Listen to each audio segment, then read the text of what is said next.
Dontaesboxingnation, what's going on, guys?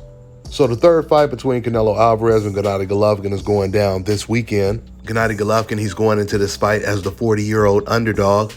Gennady is currently the oldest champion in the sport of boxing today.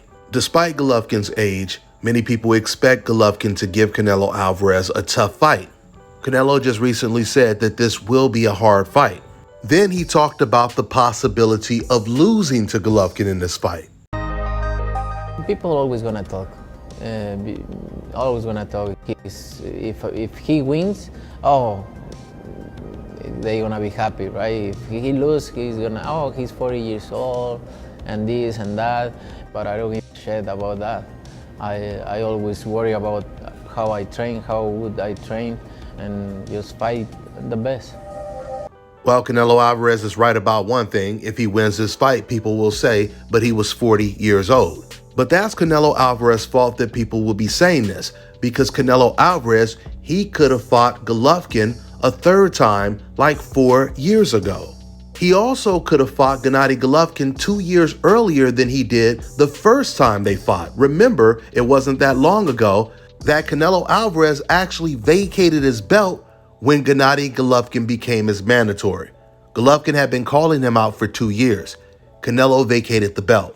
So for the record, Canelo Alvarez, he vacated his belt when Gennady Golovkin became his mandatory. He vacated his belt when Jermall Charlo became his mandatory. And now Canelo Alvarez is saying he's not going to fight his new mandatory at 168, which is David Benavidez, because he's Mexican.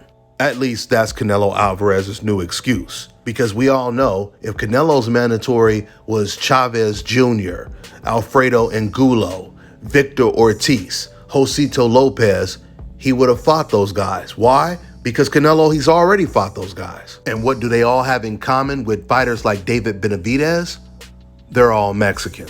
Now, for the record, so there's no confusion, Canelo, he did not fight Victor Ortiz, but he was actually scheduled to fight Victor Ortiz, who was 2 weight classes smaller than Canelo Alvarez. The only reason they didn't fight is because Victor Ortiz, he ended up losing to Josito Lopez.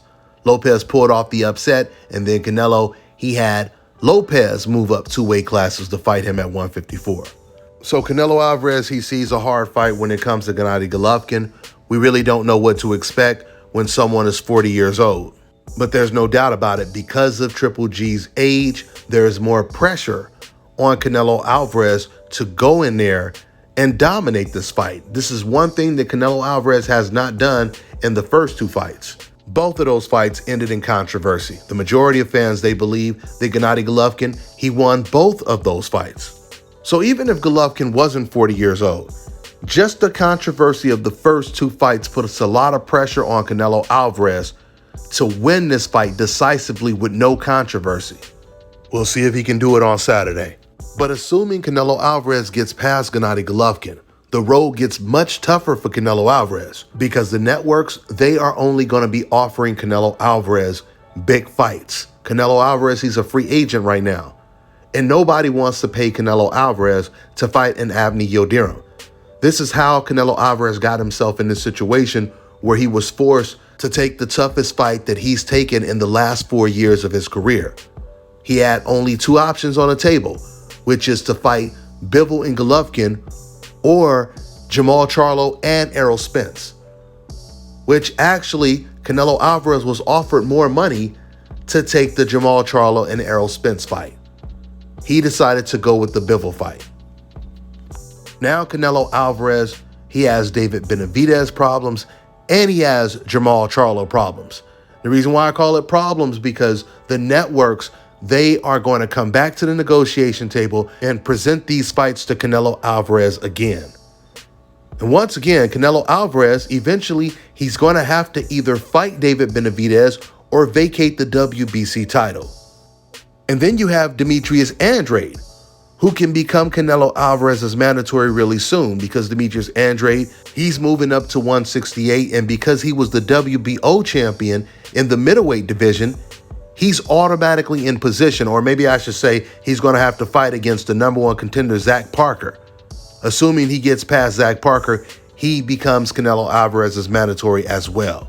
You see, it's far more difficult for Canelo Alvarez to try to avoid the best competition to take on the weakest links because he just lost to Bivol. You see, it was much easier for Canelo Alvarez to cherry pick when he was only once beaten. But now that he's twice beaten, and he was only beat when he stepped up in competition, it makes Canelo Alvarez look far worse. So if you go from getting completely dominated by someone to then just fighting against soft touches, if Canelo does this, he will become less and less relevant in the sport of boxing. And since Canelo Alvarez most likely will never fight Bivol again, Canelo has to make up for that big loss. The only way he can do that is by getting a big win. And it's not against a 40-year-old Gennady Golovkin.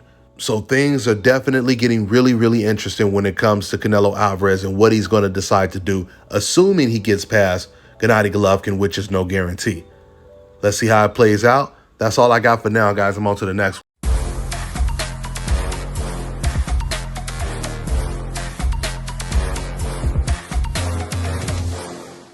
My name is Chris, and I'm all the way here from Anchorage, Alaska at ScalpCarolinas, and I'm here for my second treatment of SMP. Well, I was sitting at home one day and going over my Facebook page, and they have different, like advertisements popping up, and I saw one for SMP, and I saw some pictures of some guys, before and after, and I was looking at that, and it caught my attention, so I Googled it. SMP, nothing showed up in my area. So, I did a little more research, and all of a sudden, ScalpCarolinas popped up in the web browser. So I started watching his videos and seeing all the reaction from all the other people. We talked on the phone, we made appointments and everything. I sent him pictures, and he looked at them, and I was like, "Can you fix this?" And, he pretty much said, "No problem." My first session, he made me feel extremely comfortable. It was almost like I was talking to family. He started, and during the whole treatment, we talked and, about our families and our life, and, and things that he does and things that I do. And before I know it, the first session was over.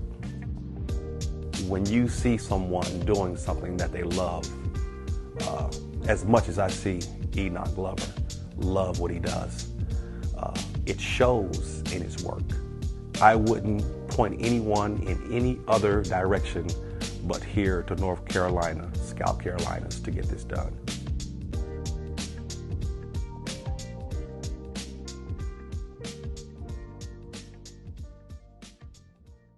All right, now check this out, guys. If you're looking to repair eczema scars, burns and bruises, dark spots and blemishes, fever blisters, diabetic ulcers, this right here is the perfect product for you guys. It's called Elo Diki Face and Body Oil. Athletes and top-ranking boxers, they're also using it after training to reduce swelling, inflammation, and to ease the pain. So get yours today. Go to elodiki.com, like them on Facebook, and follow them on Instagram. Let me tell you guys about Issa Israel Law Firm. It is a full-service legal practice based in Denver, Colorado, an emerging hub for combat sports and high-altitude training. If you're a fighter inside or outside of the ring and you need a law firm you can trust to fight for you, visit thefighterfirm.com or email help@iilawfirm.com. Legal representation is usually limited to plaintiffs or defendants in Colorado, but iFirm can help anyone in the world with trademarking their business name, logos, and U.S. immigration issues. This brother has been my attorney for a while and helped guide me through all kinds of business and civil issues, so make sure you guys go to thefighterfirm.com.